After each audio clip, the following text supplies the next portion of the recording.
भारताचा सागरी किनारा अभेद्य ठेवण्यासाठी सरकार कटिबद्ध असल्याची ग्वाही केंद्रीय गृहमंत्री अमित शहा यांनी दिली आहे।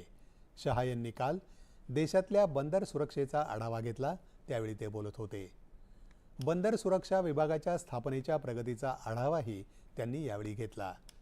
यावेळी बंदर, जहाज आणि जलमार्ग मंत्री सर्वानंद सोनोवालही उपस्थित होते। केवळ परवानाधारक खाजगी कंपन्यांना बंदर सुरक्षेची जबाबदारी दिली पाहिजे आणि CISFद्वारे प्रशिक्षित व्यक्तींनीच त्यामध्ये नियुक्त केलं पाहिजे। उपलब्ध सुविधांचा वापर करून बंदर सुरक्षा प्रशिक्षण संस्थेमधलं प्रशिक्षण तातडीनं सुरू करण्याचे निर्देशही त्यांनी दिले। याशिवाय नभमित्र हे ॲप विकसित करण्याची सूचनाही त्यांनी इस्रोला केली आहे। या ॲपचा वापर मच्छीमारांना अतिशय उपयुक्त ठरेल असा विश्वासही त्यांनी यावेळी व्यक्त केला।